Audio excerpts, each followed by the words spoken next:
오늘 지지난주에 이어서 잘 자라가라 하는 제목 가지고 같이 은혜 받도록 하겠습니다. 못 따라 하십시다. 잘 자라가라. 잘 자라가라. 네, 우리 옆에 있는 분들과 서로 인사하면서 이렇게 서로에게 복을 빌어줍니다. 잘 자라가는 복이 있으시기 바랍니다. 잘 자라가는 복이 있으시기 바랍니다.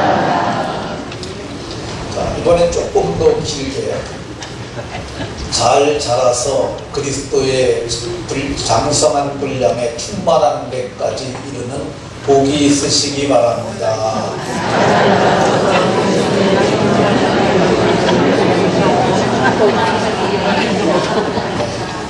잘 자라가되 그리스도의 장성한 분량에 충만한 데까지 이르는 복이 모두에게 있으시기를 예수님 이름으로 축원합니다. 아이들이 자라나서 잘 자라가는 것을 태어나서 잘 자라는 것을 보는 것은 참으로 기쁜 일입니다. 또 아이들이 예쁘게 예배하고 자라가는 모습을 보면 더 이쁩니다. 네. 이거 우리 이번에 그 영화부 이건 유치부네요. 유치부 예배하는 모습입니다. 네, 우리 밥 먹을 때 우리 아이들 기도하는 유치부 기도하는 모습입니다. 또 우리 이거 영화부는 이제 아주 어린 아이들이죠. 엄마 뱃속에 있는 아이들부터 이렇게 예배하고 그리고 성경학교 했는데 영화부는 아빠 엄마도 함께 합니다. 그래서 어제 영화부와 유치부가 성경학교에 모였는데 식사 인원이 118명이 모였어요. 근데 지금 저물이 보통 물이 아닙니다. 저물이 아이들이 혹시 찬물에 몸 담궈서 감기 걸릴까봐 가스레인지로 덮여가지고 저기 뜨뜻한 물 갖다 그리고 보일러 틀어가지고 더운 물 갖다 해서 그렇게 해서 아이들을 성경학교 하는 가운데 물놀이하게 했습니다. 사람들만 이렇게 아이들만 이렇게 자라가는 것이 예쁜 것이 아니라 그리스도 예수 안에서 거듭난 사람들, 이 사람들이 영적으로 자라가는 것도 참으로 예쁩니다. 성경은 너희가 거듭난 것은 거듭 태어났다는 거야. 거듭난 자는 거듭 태어났다는 거야.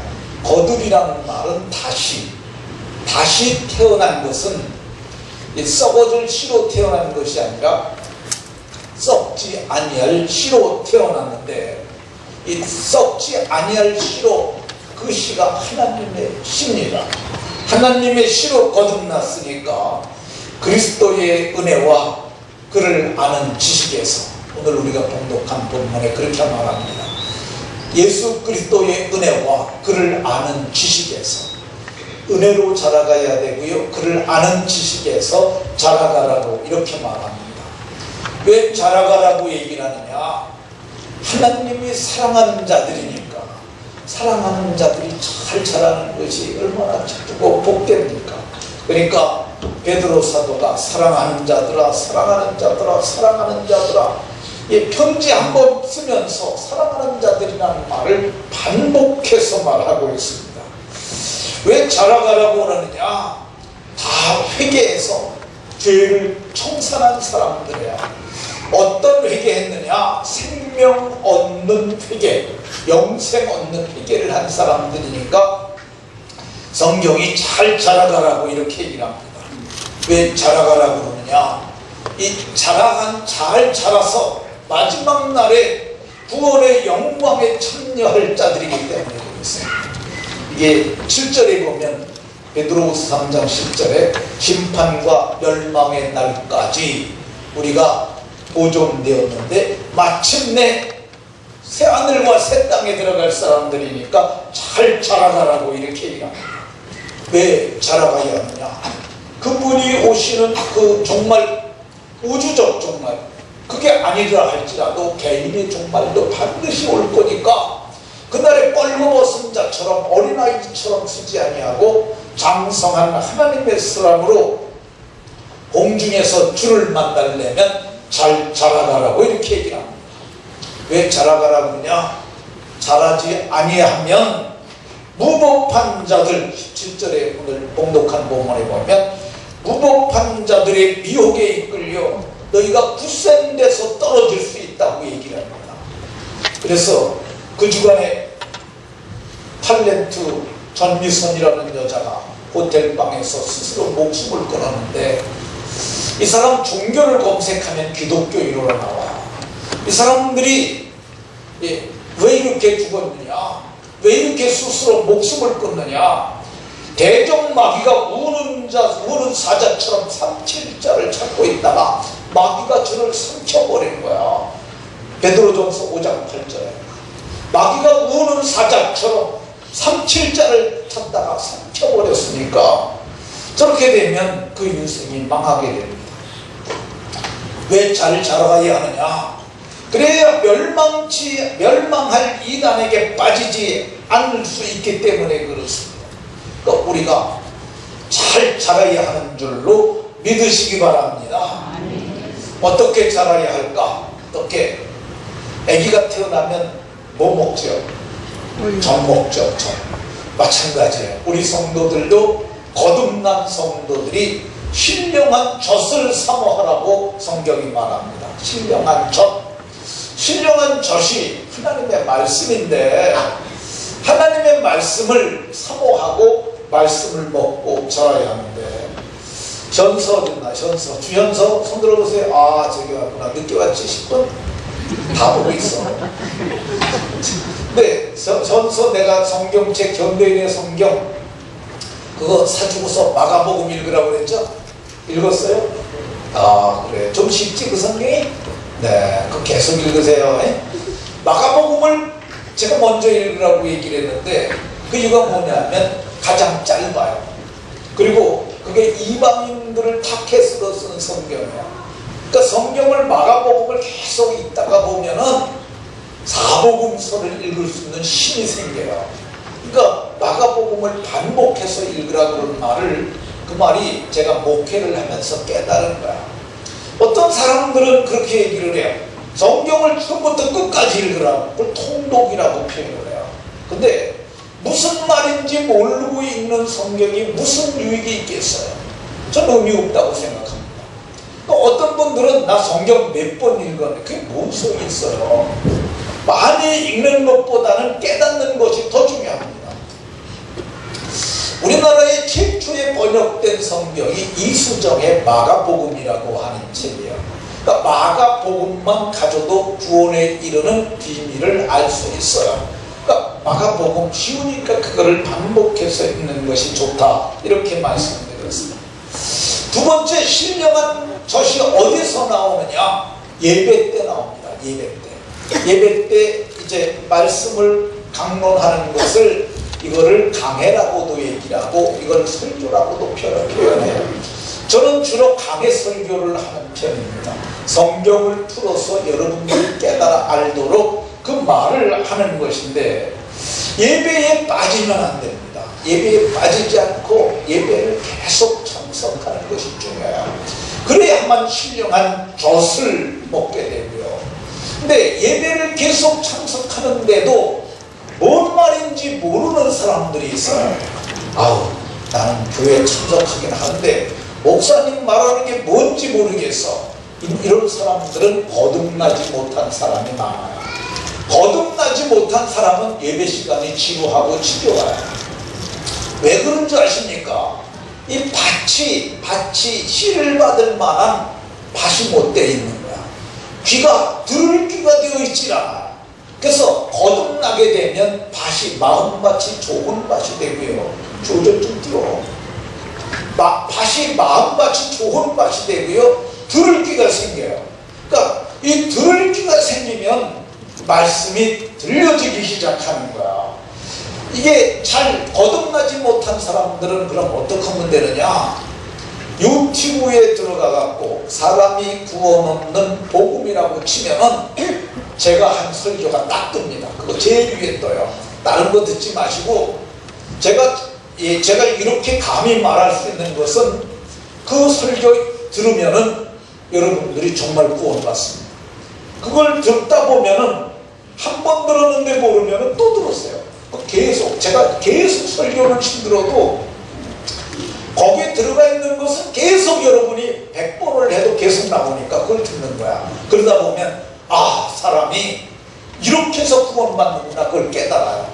깨닫는 그 순간 우리는 구속의 은혜를 입고 속량 고죄 사함을 받아 우리가 새 사람이 되는데 마음이 새 마음을 갖게 되고요, 성품도 새 성품을 갖게 되고요, 새 생명인데 그게 하나님의 생명, 예수의 생명, 하나님의 생명이 피에 있는데 그 생명이 예수의 피로 나타났고 그 피가 마음에 뿌려져서 우리가 새 생명을 갖는데 그게 영생하는 생명을 갖고 새로운 존재로 거듭나게 되는 겁니다.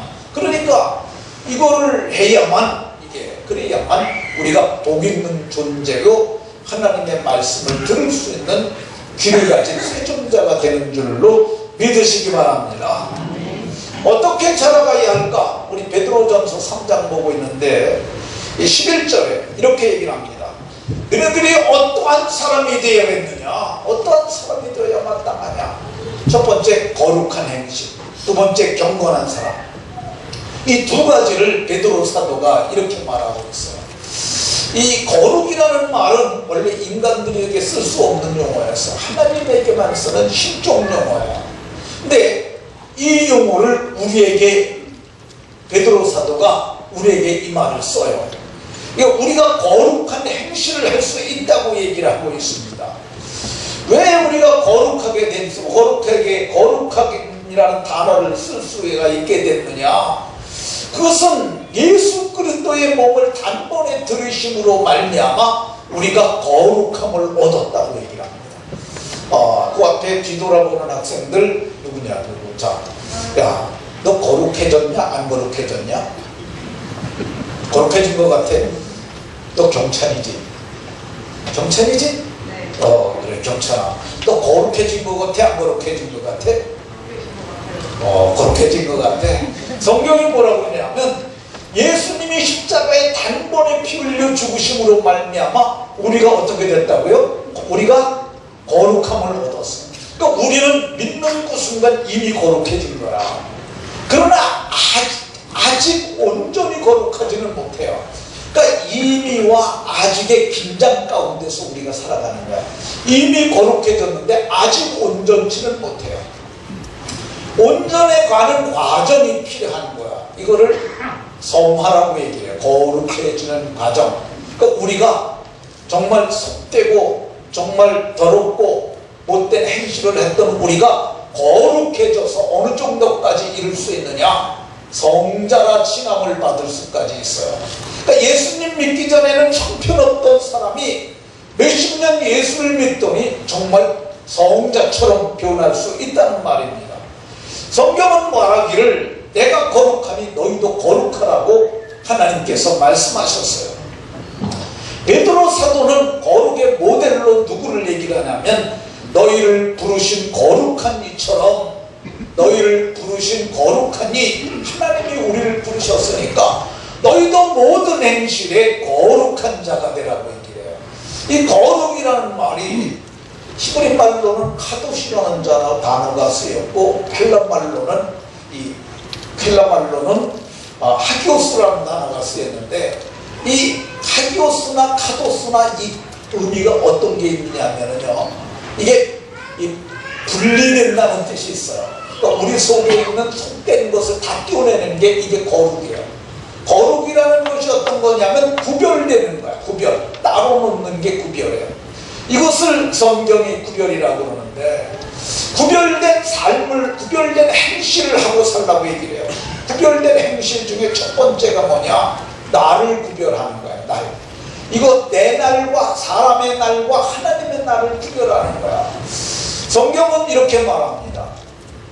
엿새 동안은 너네들 날이니까 힘써 내 모든 일을 행할 것이나 제7일은 여호와의, 하나님께 속한 거야. 여호와의 안식일인즉 그날은 하나님이 거룩했으니까 했으니까 하나님의 날이니까 너네들 마음대로 하지 말라고 얘기를 하고 있습니다. 신약 성경에서도 사도 요한은 그날을 주의 날, 주님께 속한 날이라고, 소유격 누구에게 속했느냐? 주님께 속한 날이라고 이렇게 말씀하고 있습니다. 그러니까 주의 날을 거룩히 지켜야 하는데, 그러면 구약의 안식이라고 신약의 주일하고 날짜가 다르지 않느냐? 다르지 않습니다. 그러니까 구약의 안식일이 신약의 안식일에게 포개진 거야. 신약의 주일에 포개진 거야. 그래서 제가 만든 용어가 있는데, 주일에 안식하라. 한번 따라 하십시다. 주일에 안식하자.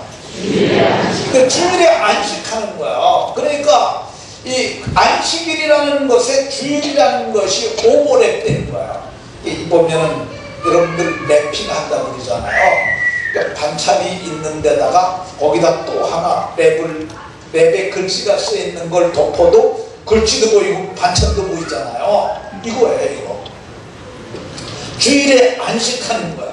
그러니까 주일은 내 날이 아니라고 생각하고 하나님께 띄워놓고, 이것은 하나님을 예배하는 날이라, 그래서 오전에도 예배하고 오후에도 예배하는 것이 맞습니다.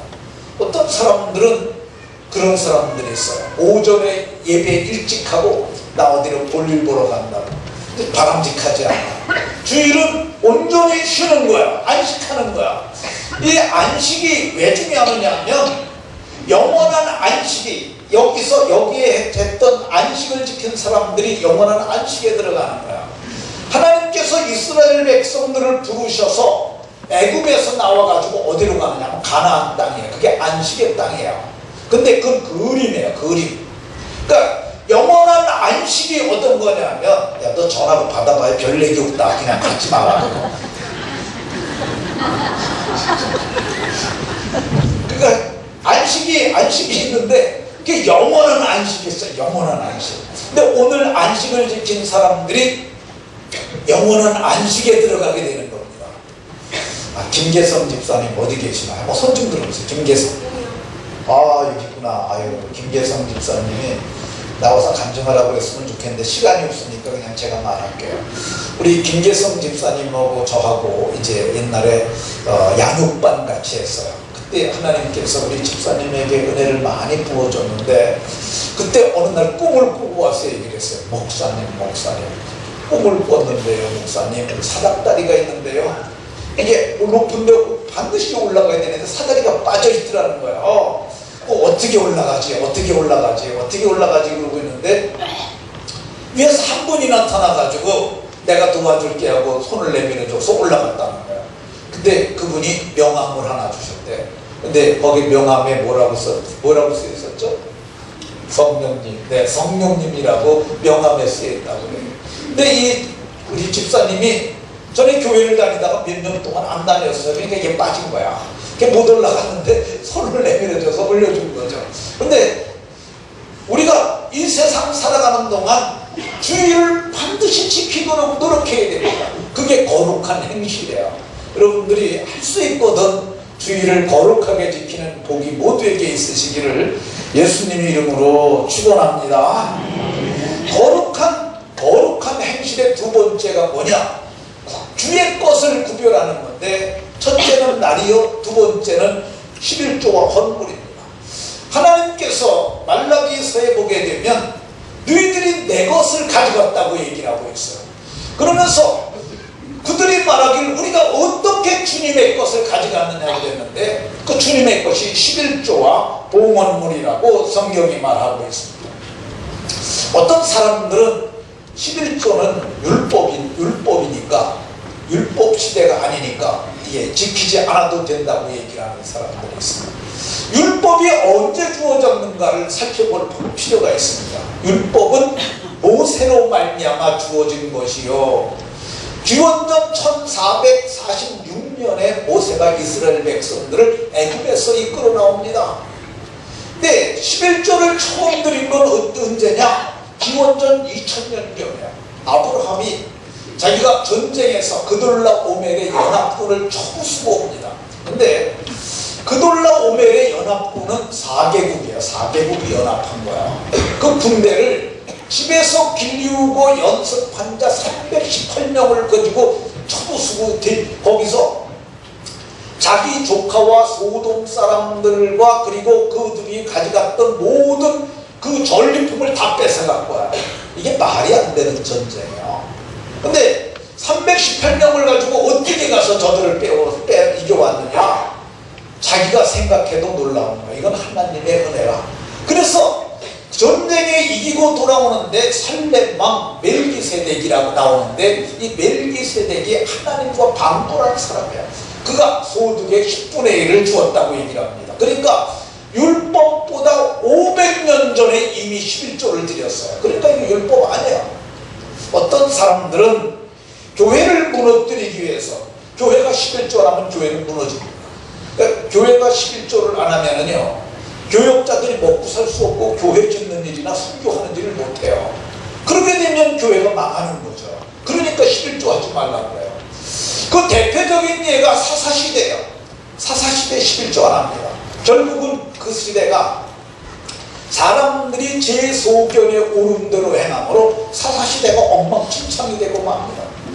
근데 제가 인터넷에 보니까 어떤 사람이 11조 예수님이 하지 말라 그랬다, 이렇게 말하는 사람이 있어요. 그러면서 얘기했던 게 마태복음 23장 23절을 얘기를 해요. 그래서 제가 그걸 보면서, 아니 이 말이 어떻게 예수님이 이 말씀을 가지고 11조를 하지 말라고 그랬나? 근데 그 말씀을 했던 사람이 영상은 있는데 사람 얼굴이 안 나와요. 그리고 설교를 한 것이 아니라 글을 써서 읽은 것 같아요. 근데 여러분들 그런데 속지 마세요. 그거 가짜예요, 가짜. 지금 그 사람이 예수님이 11조 하지 말라고 그랬는데 여기 보시고 제가 말하는 게 틀리면은 11조 하지 마세요. 이게 맞으면은 예수님이 이렇게 하라고 그랬구나 하고 예수님의 가르침을 행하는 것이 맞습니다. 구약의 교훈이라고 안 해도 된다고 하는 사람들은 이 말씀을 보고 깨달아야 돼요. 성경을 보면 예수님께서 바리새인들을 책망하되 박하와 회양과 번제의 11조는 드리되, 이 바리새인들이 11조 했다는 거예요. 근데 더 중요한 바 의와 인과 신, 정의와 긍휼과 믿음은 버렸다고 이렇게 예수님이 책망했어요. 그러니까 11조를 하면서 더 중요한 바 정의와 긍휼과 믿음은 왜 버렸느냐, 이렇게 말씀하셨어요. 그러나 여기서 보세요. 그러나 이게 전환점이야. 이것도 행하고 그러나 이것도 행하고, 이것이 뭐예요? 이거 바로 앞에 있는 거죠. 이거 해라. 이거 정의와 긍휼과 믿음, 저것도 버리지 마라. 저거 뭐예요? 11조.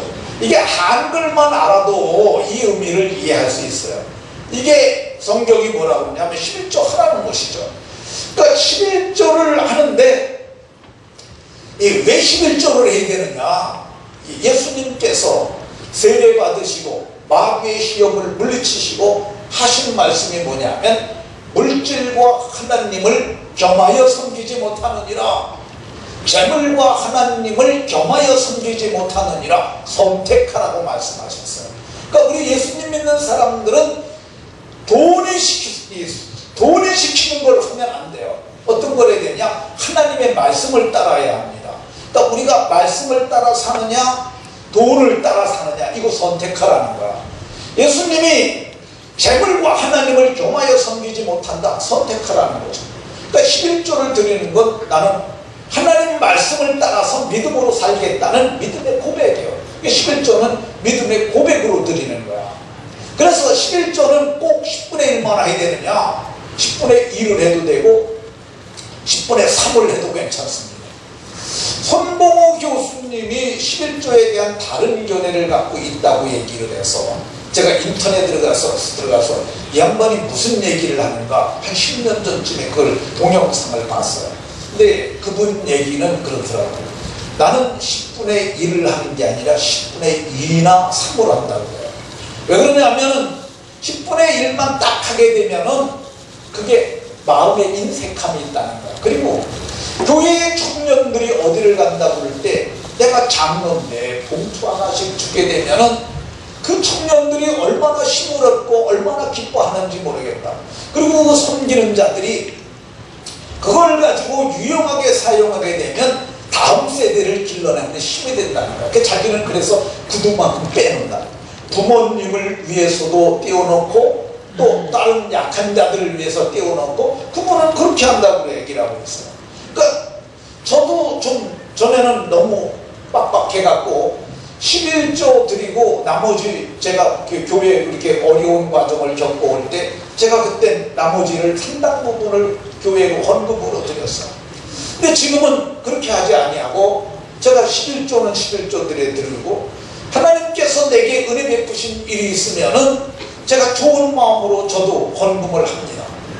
얼마 전에 우리 교회 어떤 집사님이 아프리카 차드에 그 한 교회 하나 하는데 500만 원씩이면 할 수 있어요. 그 집사님이 그래요. 목사님 교회 짓는 거 정말 싸게 짓네요. 두 교회를 1000만 원을 헌금을 했어요. 제가 그 말을 듣고 야, 참 저 집사님 믿음이 훌륭한데 그분이 그래요. 우리 어머니가 이 선교하는 일 할 때 너무 기뻐하셨다 그러면서 어머니 신앙을 가지고 그렇게 했어요. 저도 제가 얘기를 했어요. 제 아내한테 내가 내 독단적으로 목사가 평생 목회하면서 교회 하나 못 지면 어떻게 하느냐, 얼마 안 들어도 되니까 당신 이름은 빼고 내 이름으로만 하나 하겠다. 그래서 파샤 6번 교회를 제가 500만 원을 드렸어요. 그리고 그 사람 제가 이제 제 이름으로만 한 거는 나중에 좋은 일 있고 형편이 좋아지면 당신 이름으로도 하나 하겠다는 그런 의미를 담고 있는 거야. 그리고 얼마 전에 제게 좋은 일이 좀 있었어요. 그러니까 제가 하나님께서 제 마음을 시원케 하셨으니까 제가 아프리카 차드에 우물을 하나 파겠습니다. 그래서 뽕 부족과 보르르 부족이 있는데 거기가 우물이 없대요. 그래서 제가 아프리카 차드는 250만 원을 주면 우물 하나를 팔 수 있습니다. 그러니까 그걸 제가 거기다 예물을 드려서 그걸 했어요. 그러니까 성경은 뭐라고 얘기를 하느냐 하면 우리가 하나님 앞에 믿음으로 고백하면서 11조를 드리라고 얘기를 하고 있습니다. 11조를 드리는데 어떤 사람은 11조를 많이 드리고 내가 이렇게 많이 했어 이런 마음 갖는 사람도 있어요. 어떤 사람은 11조가 너무 적으니까 그것 때문에 쟁피해하고 의기소침해하는 사람들이 있어요. 근데 성경은 많아도 11조고 적어도 11조야. 소득이 많은 사람은 많이 드리는 거예요.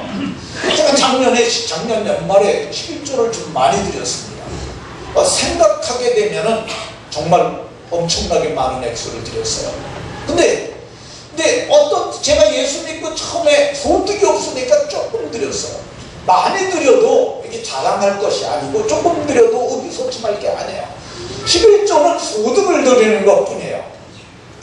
이 11조를 예수님께서 말씀하시길 이것도 행하고 저것도 버리지 말아야 한다고 말씀하셨어요. 물질과 하나님을 겸하여 섬기지 못하니까 너희가 재물을 선택할 것인지 하나님을 선택할 것인지 선택하라고 말씀하고 있어요. 첫사람 아담이 뭘 실패했습니까?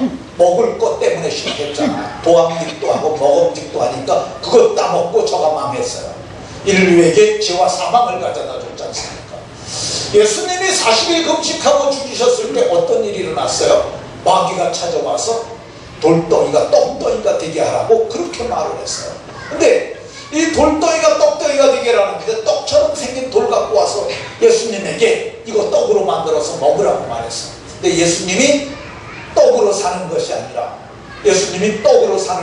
하나님 입으로 나오는 말씀으로 살라고 말씀하셨어요.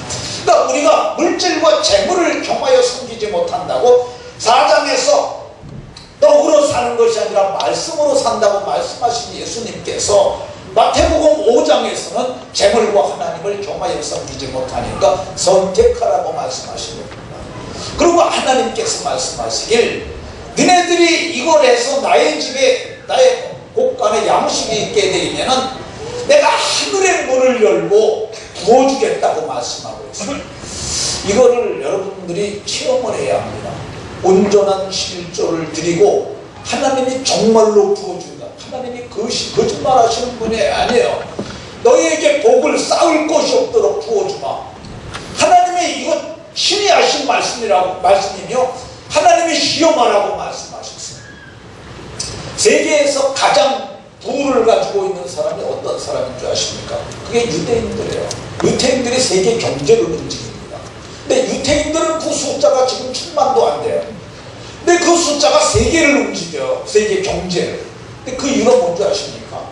조상들이 수천 년 동안 11조 했어요. 그러니까 하나님이 저들에게 재물의 복을 주시는 거야. 재물의 복을 받기를 원하시면 온전한 11조를 드리십시오. 제가 공개적으로 한번 얘기했습니다. 제 아들이 아직 미혼인데 34살입니다. 이 아이가 지금까지 주일을 한 번도 빠진 적이 없고요. 주일날 늘 예배했고요. 그리고 근데 제가 신부 조건으로 다 얘기를 했습니다. 저기 주일 온전히 지키고 온전한 11조 하는 그런 자매가 있으면 추천 좀 해달라 그랬는데 이제 저는 그거를 며느리 조건으로 봐요. 왜 그런 줄 아십니까? 그래야 자손들이 잘 살 거 아닙니까? 아니 한평생 사는데 너무 어렵게 살면은 정말 고단하잖아요. 제가 최근에 어떤 가난한 목사님을 만났어요. 근데 그 목사님 얘기 듣고 있는데 참 너무 힘들어하니까 참 깝깝하더라고요. 가난한 게 부끄러운 건 아니에요. 근데 깝깝하고 힘들고 불편해요. 근데 넉넉하면 얼마나 좋습니까? 풍성하고 부하고 그래서 나눠주고 쓰고 싶은데 쓰고 살면 더 좋지 않겠어요? 하나님은 말씀하세요. 악착같이 살고 악착같이 살지 말아라. 11조 드리면 하늘의 문을 열고 싸울 곳이 없도록 붙겠다고 하나님이 이 전능하신 하나님이 약속의 말씀으로 우리에게 얘기를 하고 있어요. 여러분들이 이 은혜가 모두에게 있으시기를 예수님 이름으로 축원합니다. 자, 거룩한 행실 플러스 하나가 더 있는데 경건함으로, 거룩한 행실과 경건함으로 자라가라고 얘기를 하고 있어요. 이 경건이 뭐냐? 우리 경건에 대해서 오해를 해가지고 성경을 멋있게 이런 자세로 읽는 거, 이게 경건해 보입니다. 경건의 모양이라 말할 수 있죠. 손을 들고 기도하는 것 경건의 모양으로 볼 수 있어요.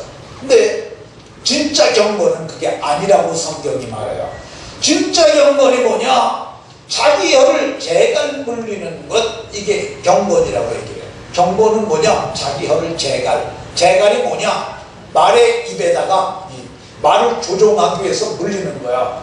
그래서 이랴 하면 박차를 가하면 말이 달리고 워 하고서 이게 재갈을 땡기게 되면 말이 서는 거예요. 자기 표현이 저속하긴 한데 주댕이를 좀 통제할 수 있어야 이게 경건이라는 거야. 말이 예수 믿는 사람들은 말이 좀 달라져야 합니다. 거룩함과 경건한 말을 해야 되는데 사실 저는 군대 생활을 그때 믿지 않았어요. DMZ에서 많이 했어요. 근데 DMZ는 민간인이 없으니까 군가가 곡조는 군가인데 거길 갖다 개사를 해요. 선배들이 다 그렇게 왔어요. 갔더니 그때부터 부르는 노래가 완전히 쌍욕이에요. 군가 전체가 쌍욕이에요. 제가 지금도 머릿속에 그게 다 들어있어요. 기억 속에. 군대가 얼마나 그때 암기를 시켰는지 제가 전투 수칙이라는 게 있는데 그걸 지금도 외우고 있어요. 나의 임무는 북괴군 경멸에 있다. 나는 초전에 적을 박살내겠다. 나는 공격전에 순복이 되겠다. 나는 끝까지 진지를 사수하겠다. 나는 단 한 발의 탄약도 안 주겠다. 그걸 지금도 외우고 있어요. 근데 그 옛날에 불렀던 군가가 기억 속에 없겠어요. 그냥 처음부터 끝까지 욕이에요. 근데 그거를 제가 한 번도 입 밖에 예수 믿고 내질 않았어요. 기억 속에 있지만 이게 성경은 말하길 경건이라고 얘기를 하고 있어요. 경건이 뭐냐? 야고보는 이렇게 얘기를 합니다. 경건은 곧 고아와 과부를 환난 중에 돌아보고, 그러니까 하나님 아버지 앞에서 정결하고 더러움이 없는 경건한 삶이 뭐냐? 고아와 과부를 돌아보라는 거야. 가난한 자 돌아보는 게 경건이라고 얘기해요. 근데 우리 여러분들 가난한 자 찾아다니는 돌아보기 힘들잖아요. 어떻게 하면 되느냐? 우리가 반찬 만들어서 나눠주잖아요. 이게 저는 교회가 경건을 행한다고 생각을 해요. 여러분들이 거기에 형편권 1000원도 괜찮고 5000원도 괜찮고 만원도 괜찮고 형편이 좋으면 많이 해도 괜찮아요. 저는 1000원, 처음에는 한 5000원 했던 것 같아요. 지금은 10만원을 해요. 왜 그러냐면 지금 형편이 좋으니까. 그러니까 고아와 과부를 환난 중에 돌아보는 거야. 형편껏 푸는 거야. 이게 경건이라고 얘기를 하고, 경건이 뭐냐? 자기를 지켜 세속에 물들이지 않는 거야. 교회에 있을 적에는 교인처럼 얘기하는데 세상에 나가게 되면 세상 사람들하고 똑같이 술 처먹고 담배 피고 그러면 되겠어요? 그건 안 되는 거야. 성경은 뭐라고 하냐? 너를 지키라는 거야. 너를 지켜 세속에 물들지 말라고 얘기하고 있어요. 제가 이것만 얘기하고 말씀을 마치도록 하겠습니다. 바다 물고기가 바다에 살아있는 동안은 절대 바닷물이 들어오질 않아요. 회는 살아있는 고기를 떠먹는 겁니다. 그래서 회는 짜지 않잖아요. 근데 죽은 바닷고기는 바닷물이 스며들어서 짭니다. 죽어서 그런다. 마찬가지예요. 성도들도 이 세상에서 살아있는 성도들은 세상의 악이나 세상의 죄에 가입하지 않아요. 저는 예수님 믿고 믿는 그날 술을 끊었고요. 그리고 오래 지나지 않아서 담배를 끊었어요. 그리고 지금까지도 술과 담배를 하지 않아요. 근데 가끔 꿈에 제가 담배 피는 꿈을 꿉니다. 이거는 정말 자다가 깜짝 놀랐어요. 근데 꿈에는 폈지만 실제로는 한 번도 안 폈어요. 지금 제가 담배 끊은 게 한 30살 정도에 끊었는데 지금까지 그 후에 담배를 한 번도 입에 댄 적이 없어요. 근데 이게 자기를 지켜 세속에 물들이지 않는 거야. 술, 담배, 그리고 여자들이나 저녁대로 살아가는, 그리고 거짓되게 행하는 것들, 이 모든 것을 끊는 것, 이거 경건이라고 얘기해요. 경건을 내면 어떻게 해야 되느냐? 자신 자신을 전신무장을 해야 하는데, 머리는 구원의 투구, 가슴에는 의의 흉배, 그리고 복음의 심, 허리에는 진리로 허리띠를 띠고, 그리고 믿음의 방패를 가지고 저들이 쏘아나는 악한 자들이 쏘아내는 불화살을 방패로 소멸하고 성령의 검, 곧 하나님의 말씀을 가지고 살라고 이렇게 말씀합니다. 말씀을 마치도록 하겠습니다. 저와 여러분들이 모두 경건함과 거룩함으로 살아가는 아름답고 신령한 권속들로 잘 자라가시기를 예수님 이름으로 축원합니다. 기도합니다. 하나님,